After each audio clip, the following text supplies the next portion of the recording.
चलिए next question देते हैं। क्वेश्चन अपने पास ये पेंसिल आ गई है ना। नेक्स्ट क्वेश्चन है क्वेश्चन नंबर 24।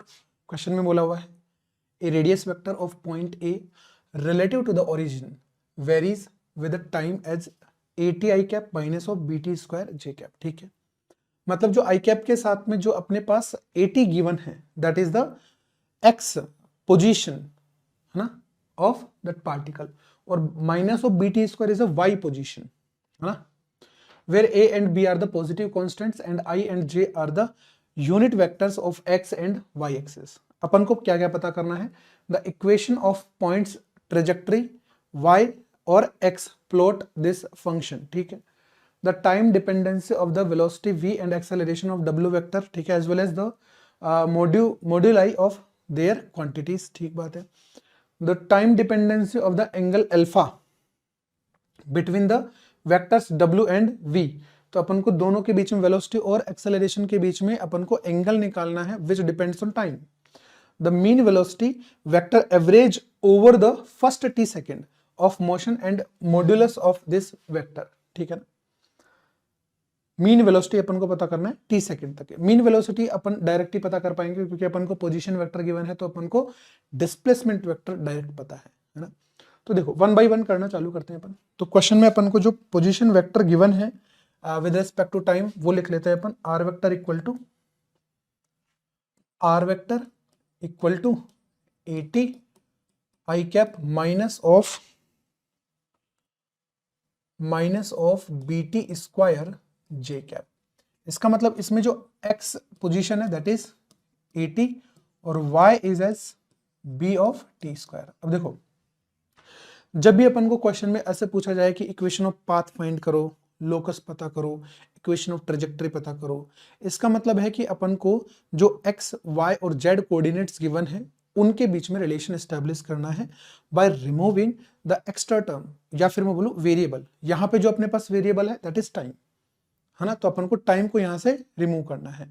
ठीक, तो देखो कैसे कर पाएंगे टाइम को रिमूव करने का सीधा तरीका दिख रहा है। टाइम्स की वैल्यू यहां से उठा के यहां पे रख लेते हैं, तो y equal to minus of b x square divide by a square and that is the equation of trajectory.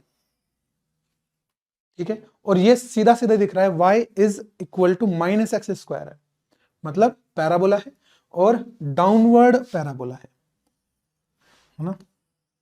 ये अगर एक्स एक्सिस है और ये अगर y एक्सिस है, तो जो अपना जो पाथ है वो कुछ इस तरीके से बनेगा ऐसे, दैट पैराबोला है ना, and that is equals to y equal to minus of b divide by a square और x स्क्वायर। ठीक है, तो ये तो अपने पास फर्स्ट क्वेश्चन का आंसर हुआ ए का।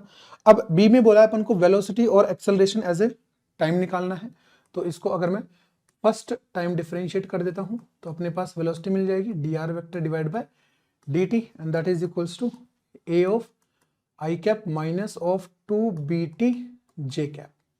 और अगर मैं इसको एक और बार डिफरेंशिएट कर देता हूं then I will get the acceleration and that is w vector 0 minus of 2b of j cap. अब यहां पे देखो ये जो एक्सेलरेशन आ रहा है ना, अगेन ये कांस्टेंट आ रहा है, कांस्टेंट एक्सेलरेशन आ गया, कांस्टेंट एक्सेलरेशन आ गया। अब पूछा क्या है अपन को, नेक्स्ट पूछा है मॉड्यूलाई है ना, मतलब इसका जो अगर मैं मॉड्यूलस निकालूंगा वेलोसिटी वेक्टर का, तो वेलोसिटी वेक्टर का मॉड्यूलस जो बनेगा that will be equal to under root of a square plus 4b square ये विच डिपेंड्स ऑन टाइम। और अगर मैं इसका मॉड्यूलस निकालता हूं किसका, एक्सेलरेशन का, तो that will be equal to 2b only. ठीक है, और एक्सेलरेशन अपन डायरेक्ट देख सकते हैं कि जो एक्सेलरेशन है वो हमेशा कौन से डायरेक्शन में है, towards the J cap, towards the J cap. और ये बात पक्की भी है कि जैसे अपन प्रोजेक्टाइल मोशन में पढ़ते हैं कि अगर कोई भी पार्टिकल पैराबोलिक मोशन कर रहा है तो वहां पे एक्सेलरेशन जो है वो कांस्टेंट होना चाहिए है ना, minus of b of j cap, इस तरीके से कुछ। ठीक है, तो अब यहां पे देखो ये अपने पास दोनों बन गए। नेक्स्ट अपने पास से क्या है, the time dependency of the angle between the velocity vector और एक्सेलरेशन वेक्टर। अगर मैं इसको थोड़ा सा प्लॉट करके देखूं एक्सेलरेशन और वेलोसिटी को, देखो दो तरीके हैं एंगल निकालने के। अगर मान लो मेरे पास कोई भी दो वेक्टर है और उनके बीच में मेरे को एंगल फाइंड करना है, तो एक तरीका तो ये है कि मैं directly cos of alpha equal to क्या लिख लूं मैं, ए वेक्टर मतलब वेलोसिटी वेक्टर अपने पास है, dot acceleration vector divide by दोनों का मैग्नीट्यूड, ऐसे।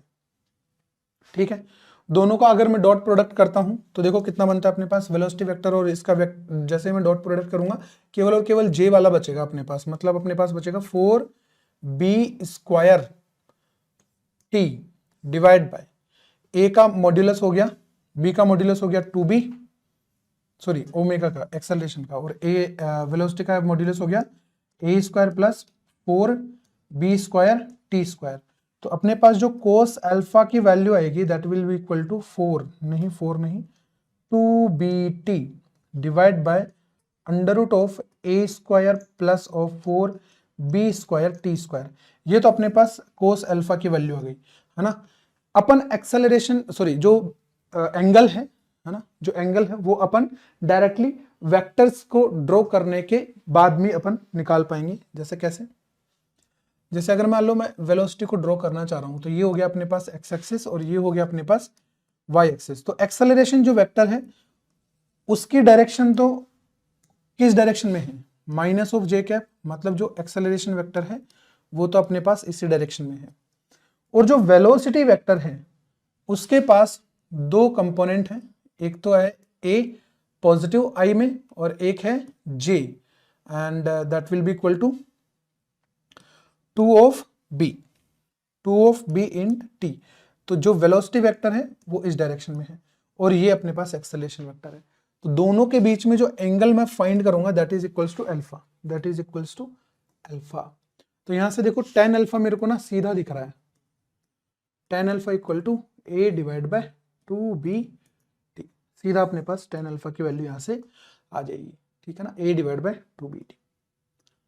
ठीक है, तो अगर मैं यहां से tan अल्फा से क्या निकालना चाहूँ, कोस, तो वो भी निकाल सकता हूं। तो देखो कोस अपने पास सीधा का सीधा यही आने वाला है ना, यही आएगा कोस।